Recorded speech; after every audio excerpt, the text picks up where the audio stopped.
नमस्ते। आप सभी से अनुरोध है कि कृपया हमारे चैनल को सब्सक्राइब करें। सभी का स्वागत कर रहा हूँ। हमारे साथ है अभिषेक तिवारी जी और अभिषेक तिवारी जी का स्वागत कर रहा हूँ। तो अभिषेक जी कैसे हैं आप? ये बताएँ आप ये बिहार में ये क्या करवा रहे हैं भाई? ये सम्राट चौधरी जी, इनको ये एनकाउंटर का शौक लग गया, तो इन्होंने ये नहीं पता किया कि एनकाउंटर कैसे लोगों के साथ किया जाता है? सर, सबसे पहले तो आपको प्रणाम, नमस्कार, जय श्री राम। दर्शकों को भी प्रणाम। मेरी वहाँ के विधायक छोटे भाई राकेश ओझा से बात हो भी रही थी और सिर्फ राकेश ओझा ही क्या, ऋतुराज सिन्हा, विजय सिन्हा, मिथिलेश तिवारी और अब डॉक्टर संजय झा जो कि जेडीयू के प्रोमिनेंट लीडर हैं, नंबर 2 हैं, इनफैक्ट अब तो नंबर 1 ही है नीतीश कुमार जी अगर बिहार छोड़ के चले गए तो।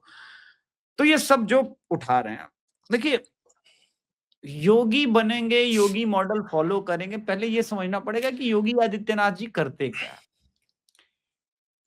इस भरत तिवारी प्रकरण के 2 पहलू हैं। पहले हम ये जाने कि भरत तिवारी कोई हार्डकोर क्रिमिनल नहीं थे।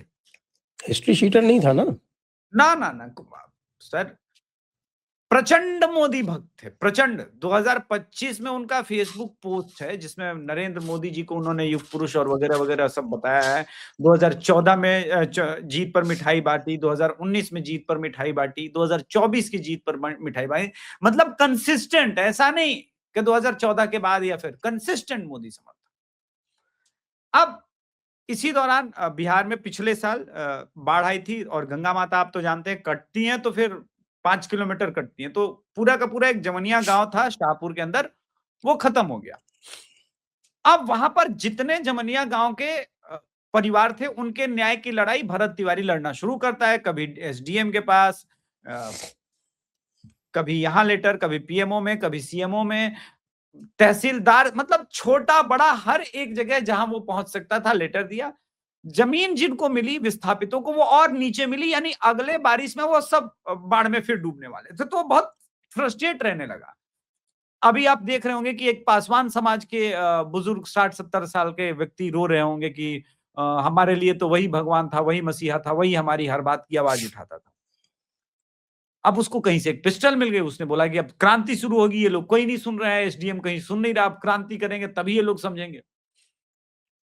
तो काम हो नहीं रहा था, तो उसके बाद क्या हुआ कि ये आए पुलिस वाले, तो इसने दूर से ही फायरिंग करके कहा कि यहां से लौट जाओ, तुम लोग की जरूरत नहीं है, तुम लोग नकारा हो, घपलेबाज हो, घोटालेबाज हो, सिर्फ जीवन भर लूटते रहे लोगों का, तुम लोग लूट तंत्र बना के रखे हो, तुमने बाढ़, मैं उसका लाइव सुन रहा था, उसने बोला कि बाढ़ के बहाने लूट तंत्र बना के रखा है। तो मुझे मानसिक रूप से विक्षिप्त नहीं, बहुत सुलझा हुआ लगा। लेकिन अपराध तो अपराध है, अवैध अपराध, अवैध हथियार रखना और पुलिस पर गोली चलाना। अब यहां पर एक टेक है, अगर योगी जी की पुलिस होती तो तत्काल हाफ इनकाउंटर करती या इनकाउंटर करती, क्योंकि तब उसके हाथ में हथियार था। दूसरा फेसबुक लाइव में पुलिस वालों को कहता है तो क्या करें, हथियार फेंक दें, तो बोलते हैं हाँ हाँ फेंक दो, तो हथियार फेंक देता है। अब जब हथियार ही फेंक दिया तब तो इनकाउंटर का कोई औचित्य ही नहीं बनता है। यहां पुलिस फंस चुकी है। अब भरत तिवारी के इस प्रकरण का दूसरा पक्ष कि वो सिर्फ परेशान था कि वो दलित, शोषित, पीड़ित जो लोग हैं वहां के, जिनके पास कुछ भी नहीं बचा, ना घर, ना जमीन, ना कुछ, उनको न्याय मिले, इसी की वो बस लड़ाई लड़ रहा था। तो यहां वो मानसिक रूप से विक्षिप्त था। इस स्वार्थी दुनिया में जहां सब अपना अपना देख रहे हैं, अपना अपना सोच रहे हैं, कम से कम अपनी जाति का तो सोचता है, लेकिन वो अपनी जाति का भी नहीं सोच रहा है। वो जीतन राम मांझी जो स्टेटमेंट दे रहे हैं, उन्हीं के जाति के लोगों का सोच रहा है। लोक जनशक्ति पार्टी रामविलास पासवान ने भी इसकी जांच की मांग कर दी है। अभी डॉक्टर अभय आनंद को सुन रहा था, उन्होंने कहा कि अगर ये साबित हो गया, जिसके संभावना बहुत अधिक है क्योंकि फेसबुक लाइव और ये सारा वीडियो है, वहां एडिटेड नहीं हो सकता, वो तो लाइव चल रहा था, तो कैपिटल पनिशमेंट तो पक्का है, हो सकता है लोअर कोर्ट में जिसने गोली मारी उसको फांसी की भी सजा मिल जाए। अब सम्राट चौधरी और इनको समझ में आया कि इसका करंट जो है वो सिर्फ शाहपुर तक नहीं है, वो पूर्वांचल तक पहुंचने लगा, क्योंकि बड़े बड़े भाजपा के लीडर ने आवाज उठाना शुरू कर दिया। चाहे वो इसी पूरे शाहाबाद प्रमंडल के प्रभारी रहे हैं भाजपा के, एसआईएस कंपनी के ऑनर भी हैं उनके पिताजी। ऋतुराज सिन्हा कोई मामूली व्यक्ति नहीं है। इसी प्रकार से बिहार के शिक्षा मंत्री है मिथिलेश तिवारी। इसी प्रकार से पहले डिप्टी सीएम थे विजय सिन्हा, जो आवाज उठा रहे हैं, और संजय झा जी के बारे में तो बताने की आवश्यकता है ही नहीं। तो आपस में इतना सरफुटअव्वल है इस केस के बाद, उसका इंपैक्ट, उसकी ग्रेविटी कितनी ज्यादा है। अब तो स्थिति ये है कि झारखंड मुक्ति मोर्चा भी पोस्ट कर रही है कि भैया ये तो ब्लंडर हो गया। तो योगी आदित्यनाथ जी बनना या जो है शुभेंदु अधिकारी जैसा कर देंगे, उसके लिए सबसे पहले ये पिक करना है कि किस पर क्या कार्रवाई होनी चाहिए। हाँ, तो शत्रुए बोध नहीं है, हाँ तो कह दिया कि सबको मारो। जिस दिन पुलिस लौट गई थी उस दिन अगर होता तो बवाल नहीं होता, तब होता कि भैया आप सेल्फ डिफेंस में किए। लेकिन जब कहने पर वेपन ही फेंक दिया, कुछ हाथ में नहीं था, तो पूरा प्रकरण जो है वो, कल फिर मैं इनके गांव जा रहा हूं और गांव के लोगों से बातचीत करेंगे हम कैमरे के ऊपर। जिला आरा लगता है, आरा आरा आरा जिला है, उसी में शाहपुर विधानसभा है।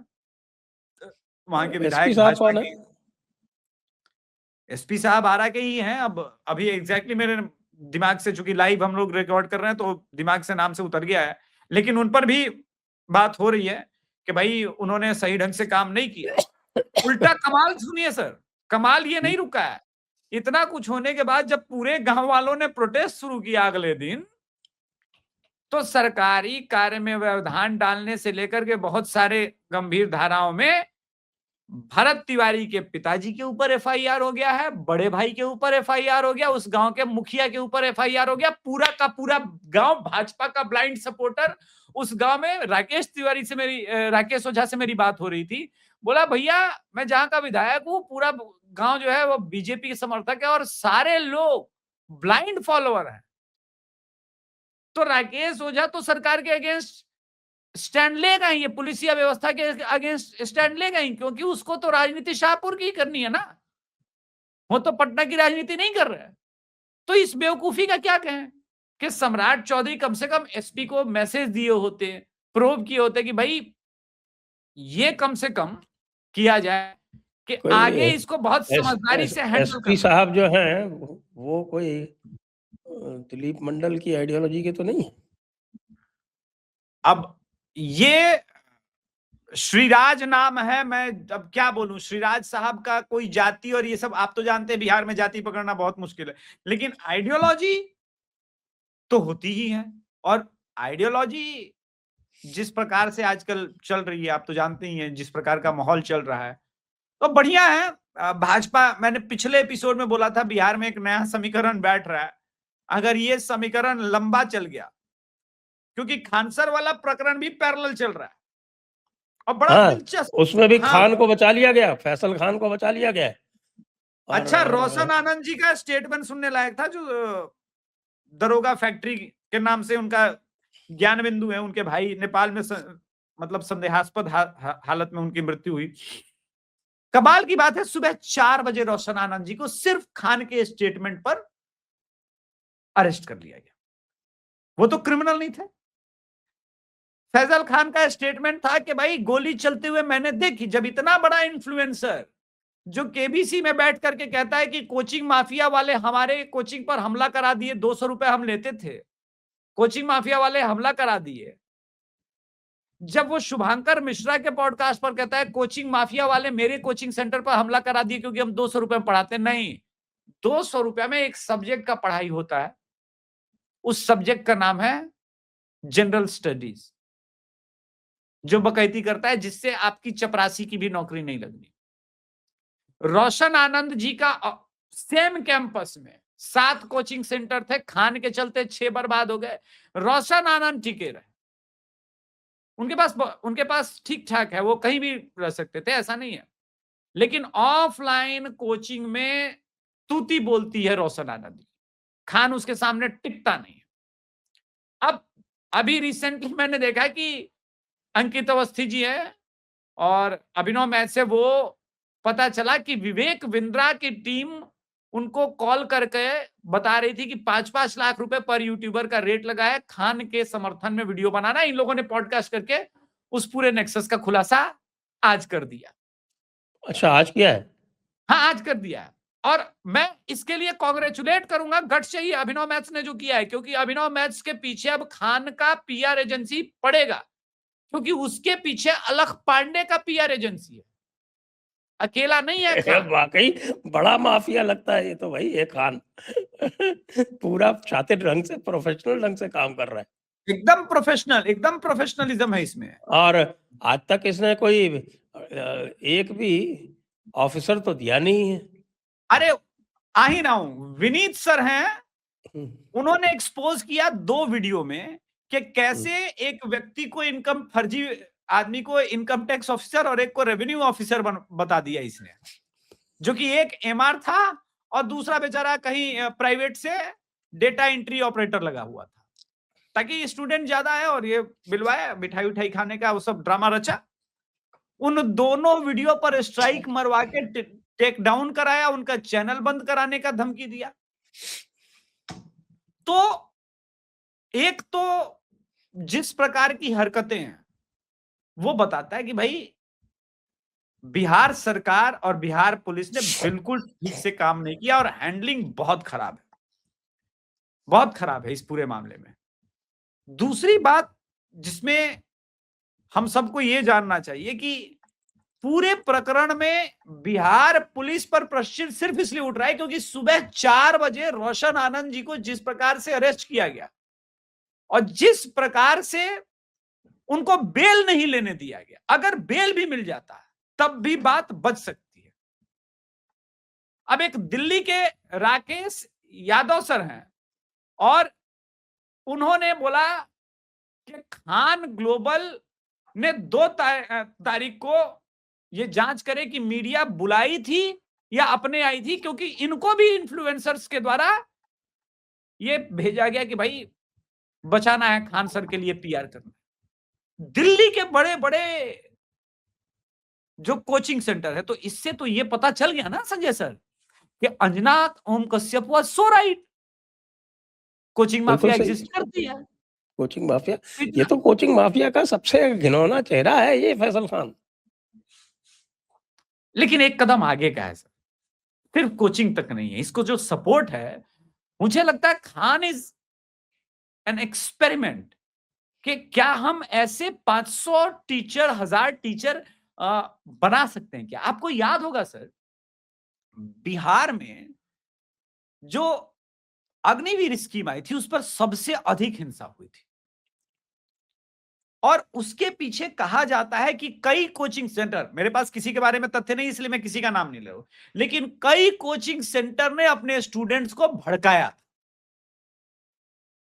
और उसका आपको इंपैक्ट देखने को मिला कि बिहार में पटना में ट्रेनें जलाई गई। ये अपराध और है। जहां से सबसे ज्यादा अग्निवीर, जहां से सबसे ज्यादा आर्मी रिक्रूटमेंट होता है वहां कुछ नहीं हुआ, कुछ नहीं हुआ, न राजस्थान में, न हरियाणा में, न पश्चिमी उत्तर प्रदेश में। ओहो सर, एक गांव है, दर्शकों को मैं बताऊं, गूगल कीजिएगा उस गांव के बारे में,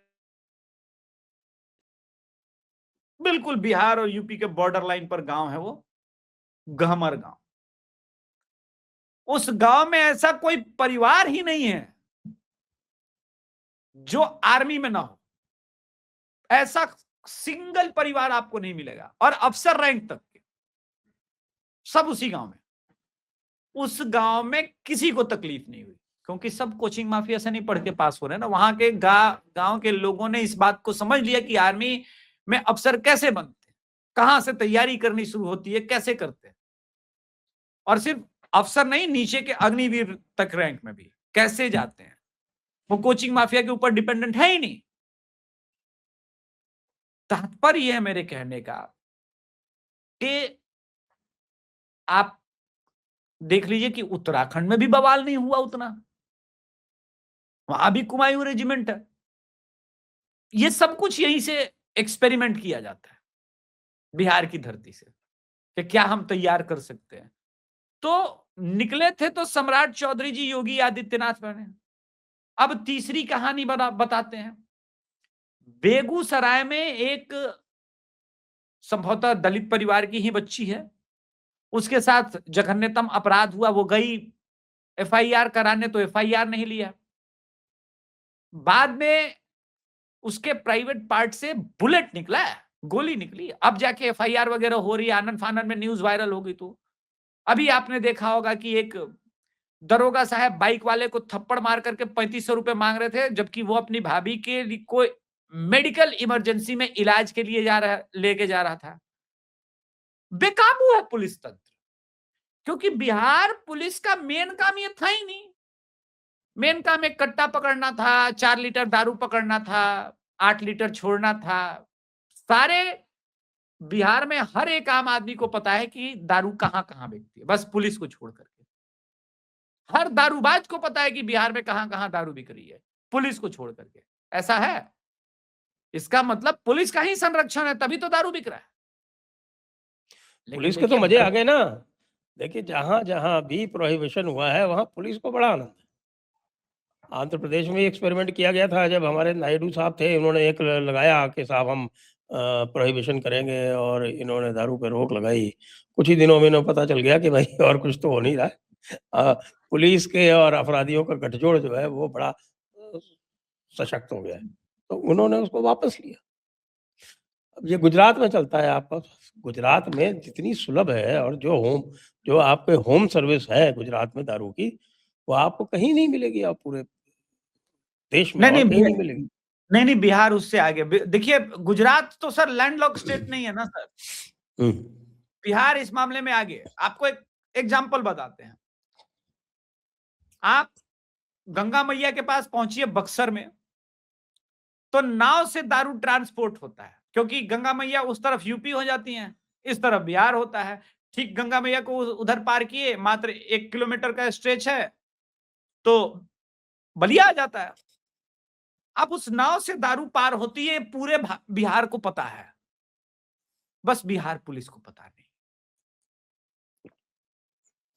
अब बिहार ने तो हर कदम, एक वीडियो वायरल हुआ था जिसमें एक दारूबाज, क्योंकि दारूबाज पीने के बाद डेयरिंग वाले हो जाते हैं, तो वो झारखंड और बिहार के बॉर्डर लाइन पर खड़ा था और दारू पी के पुलिस वाले को बोल रहा था, पकड़ के बताओ हम झारखंड में खड़े हैं, पकड़ के बताओ झारखंड में खड़े हैं, हम दारू पी रहे हैं लेकिन पकड़ के बताओ हम झारखंड में खड़े हैं, हम 3 दिन तक बिहार ही नहीं आएंगे, उसके बाद तुम कैसे पकड़ोगे मुझे, उसके बाद झारखंड में पीना अपराध नहीं है। तो ये जो भारत का स्ट्रक्चर है, मुझे लगता है इस पर कुछ बहुत मास लेवल पर चेंज करने की आवश्यकता है। और मैंने कल एक एपिसोड भी किया था कि बीजेपी के कुछ मुख्यमंत्रियों ने ठेका लेके रखा है कि मैं भाजपा को बर्बाद कर दूंगा।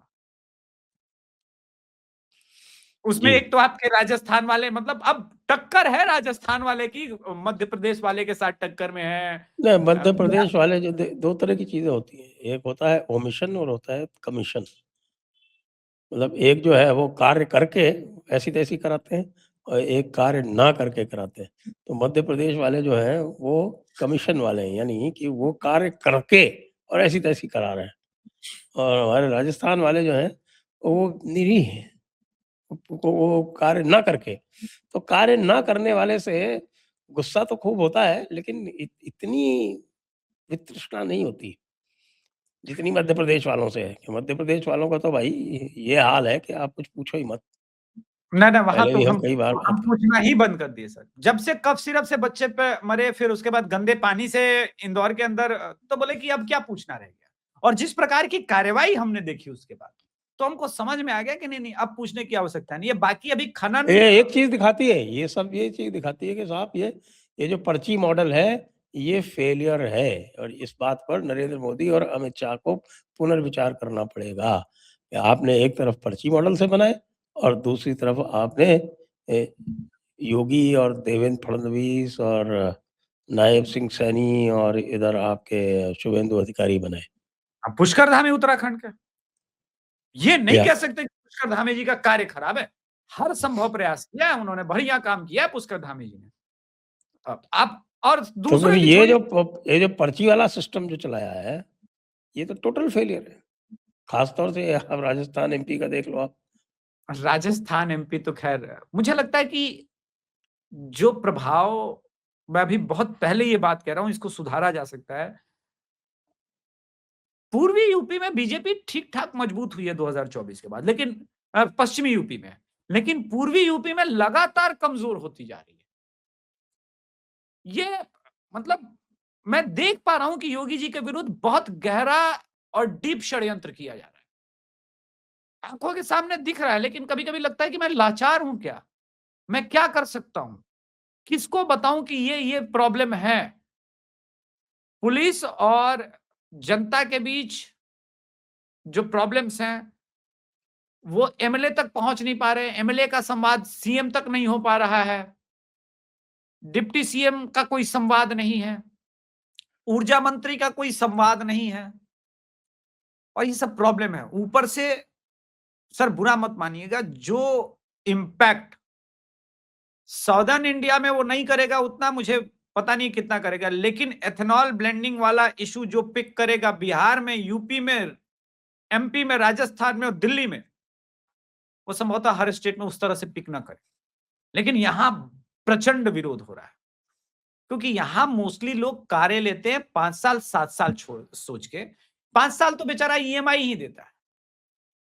और ये हर एक मुद्दा बीजेपी के लिए कोई बहुत अच्छा संकेत नहीं देगा।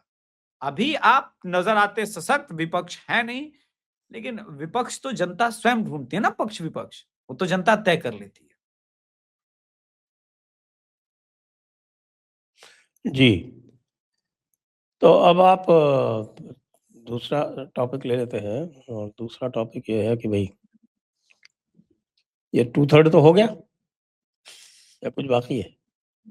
नहीं, कुछ भी बाकी नहीं है, मोटा भाई रॉक्स। और अब तो झारखंड भी आज सुबह-सुबह पता चला ही है सबको। जब तक ये वीडियो पब्लिश होगा तो मैं बता दूं, संभवतः अन्य मीडिया में भी चर्चा हो, वरना जेडी पे पहली बार हो जाएगा कि झारखंड में जो कुछ भी हुआ राज्यसभा के चुनाव के दौरान, इसके बाद आज सुबह-सुबह 2 पीआर टीम एक्टिवेट हुई, जिस पर मेरी दृष्टि गई। पहला तो हेमंत सोरेन की पीआर टीम एक्टिवेट हो गई है, जो मोदी जी के ऑलमोस्ट गुणगान में, लेकिन उनकी पत्नी का, कल्पना सोरेन का पीआर टीम देखने लायक है, जिस प्रकार से काम कर रहा है। मतलब ये है कि समझौता इज डन। एकदम क्लियर कट मैसेज है। मतलब राजद को और कांग्रेस को, दोनों को झारखंड में लात पड़ने वाली है, और भाजपा की संभवतः आप देखेंगे मानसून सत्र तक ही सरकार झारखंड में नजर आ जाए, तो कोई बहुत बड़ी बात नहीं। इसके क्लियर हिंट अब दिखने शुरू हो गया, और आज तो हेमंत सोरेन दिल्ली में है भी। तो अब चर्चा क्या होगी, बार्गेनिंग क्या होगी, उन सब पर मैंने तो 3 दिन पहले ही इसके ऊपर प्रोग्राम कर दिया था। नहीं, प्रोग्राम आपने किया है, बिल्कुल मैंने देखा है वो प्रोग्राम, लेकिन डेवलपमेंट तो आज ही हुआ है ना, कि आज दिल्ली गए हैं भागे-भागे। तो और ये प्रोग्राम तो ऑब्वियसली आपको करना था, 3 दिन पहले राज्यसभा वाला प्रकरण हुआ था। अब मुझे तो टेंशन इस बात का नहीं है संजय सर, हाँ। राजद वाले बीजेपी को क्रॉस वोट किए, ठीक है, ये साले लेफ्ट वाले कर गए। इसको देख करके मुझे समझ में आ गया कि बंगाल का नारा सही हो गया, लेफ्ट इज ऑल्सो राइट। भाई ऐसा है कि अल्टीमेटली ये है कि भाई आप अगर बदतमीजी करते रहोगे लगातार, अहंकार दिखाते रहोगे, तो ये सोच के नहीं बैठना चाहिए कि नहीं भाई वो जो है वो अपनी पार्टी का ही करेगा। आपने हेमंत सोरेन को एक भी सीट देने से मना कर दिया, हाँ, राजद ने और इन्होंने मिलके। फिर बिहार के राज्यसभा चुनाव में क्या हुआ, सबने देखा। सबने देखा। कांग्रेस ने राजद के साथ क्या किया, सबने देखा। कांग्रेस ने राजद की ऐसी तैसी बिहार के चुनाव में क्या कराई, सबने देखा। तो उसके बाद भी साहब कांग्रेस को ये अहंकार है कि ना बस ठीक है, हम सब सबको ही वोट देंगे कि वो गठबंधन में है। अरे तुम्हारी ऐसी तैसी भाई, तुम रोज जो है वो उनकी ऐसी तैसी करो और ये सोचो कि वो मौका आने पर कुछ नहीं करेंगे, तो सबने कर लिया। मजे की बात ये है भाई, ये बताओ आप झारखंड में कि जो जेएमएम का कैंडिडेट था, उसको 30 वोट की क्या जरूरत थी?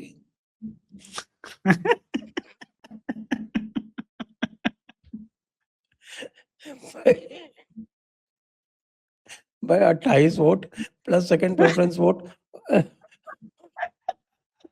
28 यही फर्स्ट तो प्रेफरेंस है। रखो, और कोई कमी बेशी हो उसके लिए सेकंड प्रेफरेंस तुम्हारे पास है ही। तो सर क्या है कि मेक श्योर करना था ना। क्या सोच के आपने 30 वोट रखे थे? तो 30 वोट रखे तो वैसे ही उनके 28 से 26 हो गए।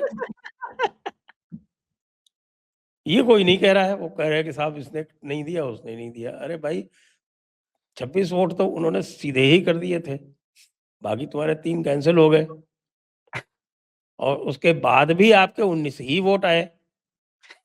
तो बाकी वो जो 4 हैं वो किसके हैं? वो कांग्रेसियों के स्वयं के क्यों नहीं हैं? अच्छा, मुझे लगता है कि कांग्रेस ने कैंडिडेट देने से पहले अपने झारखंड के कांग्रेस विधायकों से भी बात नहीं की कि तुम लोग साथ में रहोगे ना भाई, तुम लोग मेरे। वो एक पंचायत वेब सीरीज है, उसमें बोलता है वो कि भूषण तुम देख रहा है ना, मेरे साथ गलत हो रहा है ना। तो वो कह रहा है कि बन रहा का उसको सच बोलिए तो भूषण भाई आप बकचोदी कर तो रहे हैं। तो वही वाली सीन कांग्रेस के साथ है। कांग्रेस के विधायक खुद ही बोल रहे हैं, नहीं, सच बोलिए तो आप, हम जिसके कारण झारखंड में जीते उसके साथ आप कर तो रहे हैं बदमाशी। मुझे लगता है कि इंटायर राहुल गांधी की जो इस वक्त टीम है ना, वो यही चाहती है कि वो हमेशा विपक्ष में रहे और राहुल गांधी इतना ही कमजोर रहे ताकि मेरा पर्सनल ये जो बेनिफिट हो रहा है वो हमसे कभी ना छूटे। ये लोग कभी भी नहीं चाहते कि राहुल गांधी या कांग्रेस का भला हो। इस बात को लेकर के अब मैं पूरी तरह से श्योर हूं, पूरी तरह से आश्वस्त हूं। अब रही बात मोटा भाई ऐसा क्यों कर रहे हैं, क्योंकि मोटा भाई संभवतः अब क्लियर मुझे लग रहा है कि वो चाहते थे कि विमेन रिजर्वेशन बिल और डिलिमिटेशन पहली बार में गिरे। बंगाल में हम जाएंगे तो कह के जाएंगे महिला विरोधी हो, लेकिन अब वो चाहते हैं कि पास कराना है। तो अब वो चाह लिए हैं कि पास कराना है, तब तो पूरा विपक्ष मदद कर रहा है इसमें कि हाँ हाँ मोटा भाई क्या बात कर रहे हैं। हद तो ये होगी कि इरेडिकेट सनातन धर्म वाले भी इस मुद्दे पर कह रहे हैं नहीं नहीं हम साथ दे देंगे, हमारी लड़ाई चलेगी तमिलनाडु में, हम लोग अलग अलग रहेंगे लेकिन इस मुद्दे पर साथ में हो जाएंगे। आप लोग कर लो डिलिमिटेशन, वुमेन रिजर्वेशन भी खेल लो, कोई दिक्कत नहीं है हमको, क्योंकि मेरा प्रमुख मेन जो है बदला अभी कांग्रेस से हमको लेना है।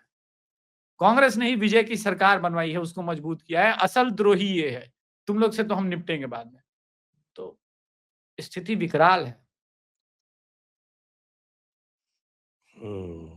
स्थिति तो विकराल है, और उधर शुभेंदु जी जो है वो लगातार धड़ाधड़ सिक्सर पे सिक्सर मारे जा रहे हैं। आज तो शुभेंदु अधिकारी जी ने एक बड़ा निर्णय लिया कि जिसमें जो हत्यारा था उसके ऊपर कार्यवाही, पहले तो वो 13 साल का बच्चा जो था जिसको अभिषेक बनर्जी ने उम्र कैद करवा दिया था और प्रेसिडेंसी जेल में वो रह रहा था, उसको बेल भी कराई, उसको देखकर ये कराई। इसके बाद जो है आज जो मेरे पास इंफॉर्मेशन है, शुभेंदु अधिकारी ने 8 लोग अरेस्ट किए गए बीजेपी कार्यकर्ता की हत्या जो कि हावड़ा में हुआ था, और पूरा केस सीआईडी को ट्रांसफर कर दिया और विक्टिम के परिवार को 5 लाख रुपए भी मिल रहे हैं न्याय के लिए। तो मुझे लग रहा है कि शुभेंदु अधिकारी जी को पता है कि वो उनको करना क्या है। बहुत कम लोग को जीवन में ये पता होता है कि करना क्या है। आधे लोग तो जीवन में इसी चीज की तलाश में रह जाते हैं कि उनका लक्ष्य क्या है। ऐसे मत कहिए, देखिए आपके हमारे सम्राट चौधरी जी को पता था कि उनको योगी बनना है, और उस चक्कर में आप लोगों ने उनकी ऐसी तैसी कर दी।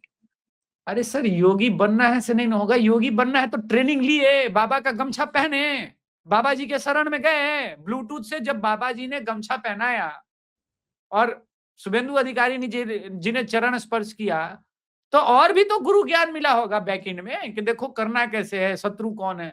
ऐसे थोड़े बन जाएगा। अब मुझे संजय दत्त बोल रहा हूँ, वैसे लगते भी कभी कभी आप, ठीक है, संजय अच्छा, सर से। मैं मेरे आप ऐसा ऐसा अपमान ना करें कृपया। अच्छा ठीक है, तो अब मुझे संजय सर से कुछ सीखना है, समझना है, तो संजय सर के पास जाऊंगा ना। गुरुजी भाऊत और शेखर सर से कुछ सीखना है, ओमकार सर से सीखना है, अनुपम मिश्रा सर से सीखना है, जो भी मुझसे बड़े हैं तो मैं उनके पास सीखने जाऊंगा ना। या मैं घर में बैठ के कहूंगा कि मुझे अनुपम मिश्रा सर बनना है, संजय सर बनना है, ऐसे के लिए जाना पड़ेगा, किताबें लेनी पड़ेगी। आप लोग ये मत सोचना कि all religions are not the same, मैं उसकी का प्रमोशन कर रहा हूं। ऐसे आप लोगों ने नहीं पढ़ा हो तो पढ़ लीजिएगा, लेकिन अच्छी किताब है तो पढ़ना पड़ेगा, आपको समझना पड़ेगा कि अब तो क्यों हिंदी सेम में भी नहीं है। उपलब्ध है, अब तो हिंदी में भी उपलब्ध है। हाँ, अब तो हिंदी में भी उपलब्ध है, ये बात सही है, इसको प्रमोशन वाला मत समझ लें, लेकिन फिर भी तो मेरे ये कहने का तात्पर्य बस इतना है संजय सर कि जाना पड़ेगा, समझना पड़ेगा किसी का थॉट प्रोसेस, तब जाके होता है। आप आए हैं, अभी तक मिले ही नहीं है अच्छे से, बाबा के शरण में जाइए, बाबा शरणम गच्छामि होइए। ऐसा नहीं कि चीजें सुधारी नहीं जा सकती, सुधारी जा सकती हैं, लेकिन बनना पड़ेगा, वैसे करना पड़ेगा, वो तो आपके ऊपर। जी। हाँ, तो मैं ये कह रहा था कि भाई अब विमेन्स रिजर्वेशन बिल आने के बाद में तो स्थिति और भी विकट हो जाएगी, क्योंकि अब जो ऐड होंगे आपके कॉन्स्टिट्यूएंसीज 550 का मतलब हुआ कि भाई 275 ऐड होनी है। तो 275 ऐड होंगी 550 क्या 545 में है, तो वो बढ़ के हो जाएंगी लगभग 820। जी 820। लेकिन सबसे बड़ी समस्या ये है कि जो सीटें विपक्ष जीतता है उसमें बड़ी संख्या में वो सीटें होती हैं जिनमें लोकल एंटी इनकम्बेंसी होती है। एक नॉर्मल चुनाव में, वेव चुनाव की बात अलग है। जैसे 2024 वेव चुनाव ना होके एक नॉर्मल चुनाव। तो ये एंटी इनकम्बेंसी वाला फैक्टर, जो लोकल एंटी इनकम्बेंसी वाला फैक्टर है, वो तो लगभग पूरा न्यूट्रलाइज हो जाएगा। 90% की तो सीटें बदल जाएंगी, और बाकी जो 90% नहीं तो 70% की सीटें बदल जाएंगी, क्योंकि कुछ रिजर्व हो जाएंगी, कुछ उनके डिलिमिटेशन में उल्टा पुल्टा हो जाएगा। फिर जो बाकी जो बची 30%, उनका जो डिलिमिटेशन इस तरह का होगा कि वो आधी ही रह जाएगी और आधी निकल जाएगी। अगर आपका संबल मुरादाबाद की तरफ ये है तो मैं दर्शकों को बताऊं कि जल्दी वो पूरा होने वाला है। सही जा रहे हैं संजय सर। लेकिन मैं चाह रहा था, मैं ये दर बोलना चाह रहा हूं कि विमेन रिजर्वेशन बिल जैसे बीजेपी पास कराएगी और डिलिमिटेशन के बाद ये सब होगा, तो सबसे पहले तो जाकर के बीजेपी और मोदी हर जगह चिल्लाएंगे ये तो महिलाओं को देना ही नहीं चाहते थे, इन्होंने लोकसभा में तो पास नहीं होने दिया था, ये तो महिला विरोधी है। इसका तो कोई काउंटर है ही नहीं ना इनके पास, इसका तो कोई काउंटर ही नहीं है कांग्रेस के पास और इंटायर अपोजिशन के पास। अब जो ओम प्रकाश राजभर और अखिलेश यादव की इंटरेस्टिंग लड़ाई चल रही है ट्विटर पर, वो तो आपने देखी होगी सर। मैं ये देख करके परेशान हूं कि किस बुद्धिमान व्यक्ति ने कहा कि आप ओम प्रकाश राजभर से अखिलेश यादव जी एकदम 1-on-1 डायरेक्ट उलझ जाओ। वो कह रहा है कि समाजवादी पार्टी का तोड़ लेंगे, वो कह रहा है कि गोमती रिवर फ्रंट और खनन में किसका किसका पैसा गया था, ये रामगोपाल यादव, अखिलेश यादव, डिंपल के अलावे हमको पता है, और आप उलझ रहे हो उस ट्रैप में। तो विपक्ष के पास तो पहले यही मैच्योरिटी नहीं है कि उनको लड़ना किससे है, उनका लक्ष्य क्या है, और अंततोगत्वा प्राप्ति क्या करनी है। ऐसा नहीं कि सीएम पोस्ट, क्योंकि हम मुलायम सिंह यादव जी के लड़के हैं तो सीएम पोस्ट पे हमारा राज हो गया, ऐसे नहीं होगा ना। अगर अखिलेश यादव समझदार होते तो उसी टाइम विमेन रिजर्वेशन बिल के समर्थन में खड़े हो जाते। अखिलेश यादव जो है वो छोड़ देते राहुल गांधी को। उनको इतनी समझ होनी चाहिए कि जिस राहुल गांधी के नाव पर सवारी कर रहे हैं, वो मगरमच्छ और बंदर वाली कहानी याद है सर, इसमें मगरमच्छ कहता है बीच रास्ते में जाकर के बंदर को कि देखो यार, है मित्रता हमारी ठीक है, लेकिन आज मेरी पत्नी ने कहा है कि बंदर क्या कलेजा जो है बहुत मीठा होता है, जामुन के पेड़ पर रहता है, जामुन खाता है, तो आज जो है मेरी पत्नी तुम्हारा कलेजा खाना चाहती है मित्र। है तो राहुल गांधी वैसा मगरमच्छ है। तो आप तो समझदार बंदर बनिए कि बोला अरे यार कलेजा तो मैंने जामुन के पेड़ पे ही रख दिया भाई, बोलना चाहिए था तुमको। तो अखिलेश यादव समझदारी दिखा ना सके। ये जो प्रॉब्लम है ना, इन लोगों ने पंचतंत्र की कहानियां भी नहीं पढ़ी और उसको समझा भी नहीं, और हितोपदेश की भी कहानियां नहीं पढ़ी बचपन में जैसे हम लोग को पढ़ाया जाता था। ये जरूरी था। हितोपदेश की तो भाजपा ने भी नहीं पढ़ी, नहीं तो फिर वो वसुधैव कुटुंबकम ना करते। भाजपा का वो प्रॉब्लम नहीं है सर, नहीं भाजपा का दूसरा प्रॉब्लम है। भाजपा में इस वक्त कुछ ऐसे मंत्री है सर, उनको लगता है कि इस देश की जनता अनपढ़ है। सीरियसली बता रहा हूं। And now they are giving me all the lectures on ethanol. वैसे जो आईटीसी नहीं होते 2-4-5 फॉलोअर वाले, वो भी, अरे अभिषेक, मैंने बोला भाई एथेनॉल पानी को सोख लेता है, ये 9वीं क्लास के केमिस्ट्री के बिहार बोर्ड के किताब में है, इसका पूरा पढ़ो थोड़ा बहुत। दूसरी बात, फ्यूल इंजेक्टर जो पहले वाले हैं वो खराब होंगे, आप दूसरे तरह से इसको जस्टिफाई कर लो कि किसानों के हित में है। इनको जस्टिफाई भी करना नहीं आता कि सबसे ज्यादा प्रयोग जो है वो भुट्टे से करेंगे हम, भुट्टा सरप्लस हो रहा था, गन्ना लास्ट टाइम सरप्लस हो गया था, तो हमारे पास समझ में नहीं आ रहा था हम उस पूरे गन्ने का करे क्या। दोनों पक्ष और विपक्ष हैं इसके, तो खैर उन लोगों को का अलग प्रॉब्लम है। और भाजपा के एक क्रांतिकारी व्यक्ति ने टेलीग्राम बैन किया, बोला नहीं नीट एग्जाम का पेपर फेल नहीं होने देंगे। And I was like that के चलो टेलीग्राम बैन किया, व्हाट्सएप भी बैन किया है क्या? चलो व्हाट्सएप नहीं बैन किया, सिग्नल भी बैन किया है क्या? मेल आईडी भी बैन की है क्या? इतना तो कॉमन सेंस होना चाहिए कि मैं मेल पे भी क्वेश्चन आंसर भेज सकता हूं। अगर मैं स्कैमर हूं, टेलीग्राम बैन करने से क्या होगा यार? ये क्या सरकार चल वो रही है? वो उन्होंने सोचा होगा ना, जैसे पुराने जमाने में टेलीग्राम होता था ना, वो उसी तरह का टेलीग्राम है। इतना क्यों सोचना, इतना क्यों सोचना, मैं ये कह रहा हूं। देखिए एक चीज और मुझे जो चुभी, भाई आपने ये अरे दिखाने के भाई, लिए कि हम कह रहे हैं कि आजकल तो लोग अरत्ताई पे भेज देंगे ना, क्या दिक्कत है? हाँ भेज ही देंगे। मैं कह रहा हूं नंबर ऑफ ऑप्शन खुले हैं। नंबर जिसको लीक करना है वो टेलीग्राम का मोहताज है क्या? आप आप राफेल बुलाइए, Su-30 बुलाइए, अमेरिका से B-2 बॉम्बर बुला करके क्वेश्चन पेपर भिजवा दीजिए। अरे जब प्रिंटे के टाइम में अधिकारी लोग चाह देंगे कि हो जाना है, लीक हो जाना है, तो लीक हो जाना है। आपको डिमांड एंड सप्लाई देखना होगा कि सप्लाई चेन पर अटैक करिए या डिमांड की तरफ। तो डिमांड तो है, उसको आप नहीं रोक सकते। सप्लाई चेन, कोचिंग सेंटर्स पे कंट्रोल कीजिए। उसके लिए आपके पास कोई मैकेनिज्म है ही नहीं, और कभी भी नहीं था। क्योंकि देखिए सर, अब आपने बुलवा दिया है तो मैं इस शो में बोल देता हूं।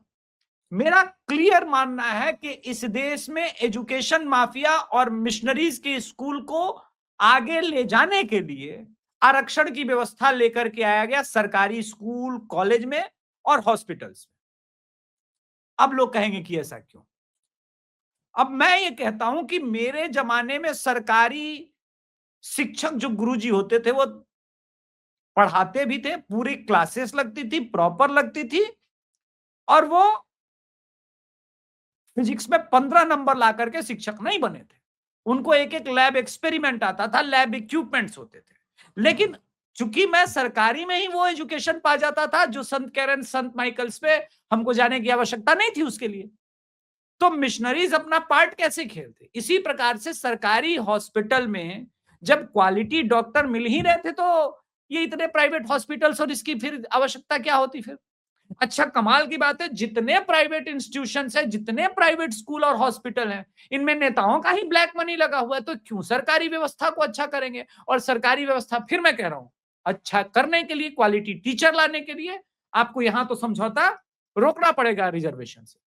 तो मेरा यह मानना है कि रिजर्वेशन किसी को नौकरी देने के लिए नहीं, किसी को प्रोत्साहित करने के लिए नहीं, ये दो मूलभूत व्यवस्थाओं को खराब करने के लिए, कन्वर्जन के लिए प्रयोग में लाया जाता है। ये मेरा अपना ऑब्जर्वेशन है, मेरी अपनी थ्योरी है, क्योंकि मुझे ये समझ में आया कि किस तरह से संत माइकल, संत जोसेफ और ये सब बेतहाशा बढ़े। बुरा मत मानिएगा सर, कई संघ के नेता पैरवी कराते हैं।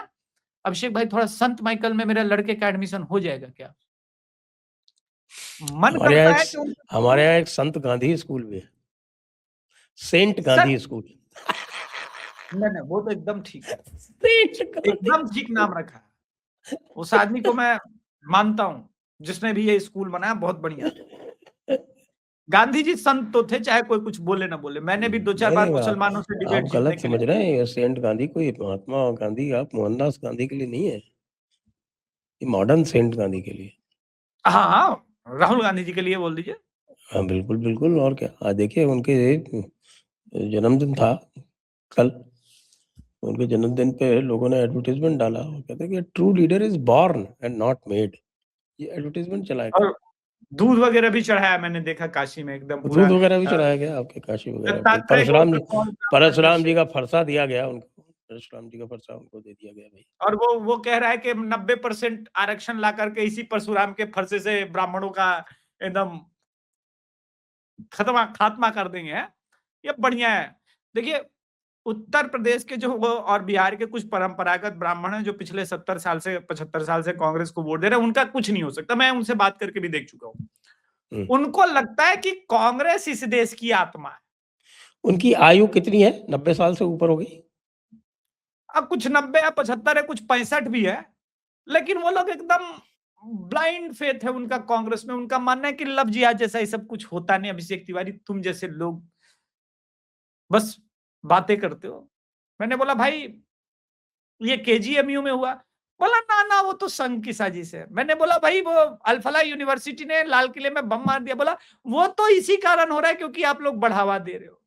तो मुझे लगा कि आरफा खानम शेरवानी का ठीक ठाक पहुंच है इनके अंदर। ये लोग ठीक ठाक आरफा खानम शेरवानी को देख रहे हैं। फिर समझ में आया कि मानसिक खतना और जनेऊ उतारा जा चुका है, तो अब उनका कुछ नहीं हो सकता। इस प्रकार के तत्व तो हर जगह मौजूद है। हम लोग भाजपा पे 2-4 प्रश्न कर सकते हैं, आलोचना कर सकते हैं, लेकिन ये कभी नहीं सोचेंगे कि गलती से भी वो बटन दब जाए जो मेरा ही हाथ काट दे। वो खतरनाक है।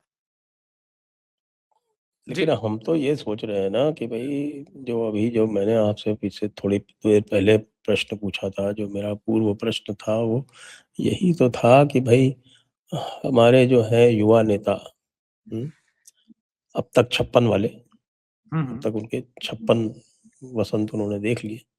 तो हमारे अब तक 56 वाले जो हैं, वो प्रधानमंत्री कैसे बनेंगे? इस बार तो उन्होंने अपना जन्म दिवस भी भारत में ही मनाया। देखिए, वो बेचारा विक्टिम कार्ड नहीं खेल पा रहा है। उसका प्रॉब्लम नहीं है। अब उसका लड़का होता तो भी अगर वो कहता कि यार मेरे पापा राहुल गांधी है, फिर इस देश की जनता बोलती अरे यार गलत हो गया बच्चे के साथ, राहुल गांधी का बेटा है यार। इसको सोच सकते हैं। अच्छा, वो चलिए जैसे ही अब बोलता है हुँ, वो जैसे ही बोलता है मैं मैं खुद कांग्रेस का इसमें एक था। सप्लीमेंट्री क्वेश्चन और पूछना चाहता हूँ। हाँ, पूछ लीजिए सर। कि जैसे शिवसेना में संजय राउत जो है, वो उद्धव ठाकरे से अलग है। कांग्रेस में ये दोनों व्यक्ति का काम एक ही करता है क्या?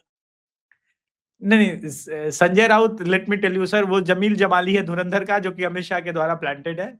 उसने खत्म कराया है पूरा शिवसेना को, ठीक है। वो उसने बोला कि मैं शिवसेना को 100 सेना बना दूंगा, टेंशन की बात नहीं। ये खुद स्प्लिट पर्सनालिटी का शिकार है राहुल गांधी।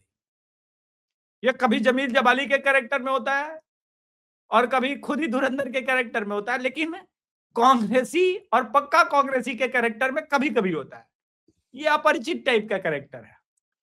इसको लगता है कि कभी कभी दत्तात्रेय गोत्र का ब्राह्मण भी बन सकते हैं, कभी मंदिर भी जा सकते हैं, कभी उनके अगेंस्ट खड़ा हो जाना चाहिए जो इरेडिकेट सनातन धर्म बोले थे। फिर उसे लगता है कि नहीं नहीं, बोला तो ठीक ही था, फिर जॉर्ज पुनैया के पास चला जाता है। तो ये दिक्कत है। और अब देखिए, केरल में सरकार बदलने के बाद कल शशि थरूर भी बोल रहे थे नहीं नहीं, मोदी जी का करिश्मा बहुत अच्छा है, उनकी हिंदी बहुत अच्छी है, जैसे हिंदी पे ग्रिप बहुत अच्छी है, बड़ा अच्छा लगता है जब विदेश में वो हिंदी में बात करते हैं, बड़ा प्राउड फील होता है। सो आई वाज लाइक एक और गया, एक और विकेट गया। वो बहुत पहले से जैसे गया। आप, हाँ, जैसे पहले पहले याद है सर, जब हम लोग शारजाह वगैरह का मैच देखते थे तो इंडिया का जब 2-3 विकेट गिर गया होता और रन रेट क्लाइम कर रहा होता था, टुक टुक टुक टुक चल रहा होता, तो हम लोग कहते थे अब अकरम जैसे आएगा एक और विकेट जाएगा, तैयारी करके रखो। तो वो सिचुएशन है।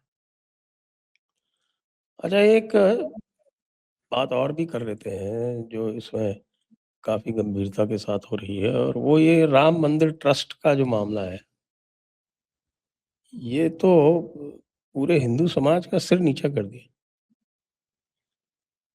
और और चंपत राय जी जो है अभी तक मानने को तैयार नहीं है, वो कह रहे हैं कि साहब हम तो चंपत नहीं होंगे। लोग कह रहे हैं कि देखिए साहब कि ये मनमोहन सिंह है, लोगों का कहना है कि साहब ये मनमोहन सिंह है।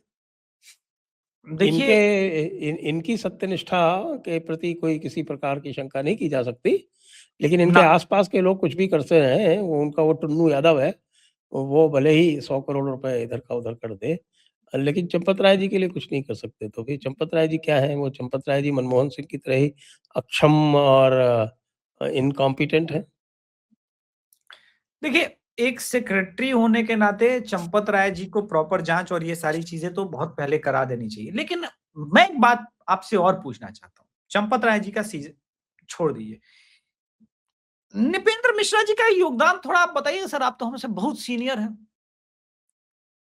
2-4 बढ़िया काम, राष्ट्रवादी, सनातनी, कुछ एक आध योगदान राम मंदिर में प्राइम। तो राम मंदिर के जो वो कंस्ट्रक्शन कमेटी के चेयरमैन है वो। हाँ, और भी कुछ होगा? पहले-वहले का योगदान कुछ? पहले वो मुलायम-मुलायम राम मंदिर पर जो गोली चलाने वाले मुलायम सिंह की जी के वो उनके वो थे आपके क्या बोलते हैं सेक्रेटरी टू चीफ मिनिस्टर। आ, ये वाला योगदान सबसे अलौकिक योगदान। तो एक को तो भारत रत्न दिया गया, क्या दिया गया? पद्म विभूषण दिया गया। और एक को राम मंदिर में लेके आया गया। तो समस्या हम लोग गलत जगह ढूंढ रहे हैं। चंपत राय जी में समस्या नहीं है, समस्या ऊपर की कम्युनिटी में है। सवाल यह है कि बोले तो कौन बोले। सवाल यह है कि बिल्ली के गले में घंटी कौन बांधे। अच्छा, मैं इसको थोड़ा सा बदल देता हूं इस प्रश्न को संजय सर, आप जो मुझसे पूछ रहे हैं। इनकी धृष्टता देखिए कि इनको ये एहसास था कि हम भगवान रामचंद्र जी का पैसा चुरा करके पाक साफ निकल जाएंगे। अरे गधों, सीसीटीवी बंद करने से भगवान राम की आंखें बंद हो जाएंगी क्या? बाहर तो निकलना ही था, तुमको जेल तो जाना ही था। तो अभी तो कुल का विनाश होगा। सारे जिन लोगों ने भ्रष्टाचार किए इन सब के कुल का नाश होगा। लेकिन वो मेरा इंपॉर्टेंट नहीं है। यही प्रकरण सर कांग्रेस के राज में हो जाता, समाजवादी पार्टी की सरकार होती, तब नेशनल मीडिया और बाकी का रुख कैसे होता। देखिए, राम भक्त तो कोई भी हो सकता है। हम तो राम भक्त है तो हम किसी से भी प्रश्न पूछेंगे ना। हम राम भक्त है ना, हमारी निष्ठा प्रभु श्री रामचंद्र जी के प्रति होनी चाहिए। तो प्रश्नों से कोई नहीं बच सकता। अगर भगवान राम के पैसे का एक सिक्का भी किसी ने उठाया तो दोषी है और दोष मुक्त नहीं हो सकता। तो इसीलिए मैंने कहा कि यूपी में बाबा के सरकार के अगेंस्ट तरह तरह से षड्यंत्र हो रहे हैं। आसान नहीं होगा हमारा लड़ाई। बाबा जी को वापस लाना, मैं कह रहा हूं, एक तो नवंबर में ही चुनाव हो जाने यूपी इलेक्शन। वो बात सही नहीं है शायद। सर एकदम नवंबर तक होगा। आप लोग सिर्फ ये सोच रहे हैं नवंबर दिसंबर क्यों होगा, मैं बता रहा हूं। आप लोग ये सोच रहे होंगे सिर्फ कि जनगणना जनगणना नहीं। उत्तराखंड में सर फरवरी मार्च में ही कुंभ लगना है। चुनाव कैसे करवाइएगा वहां पे?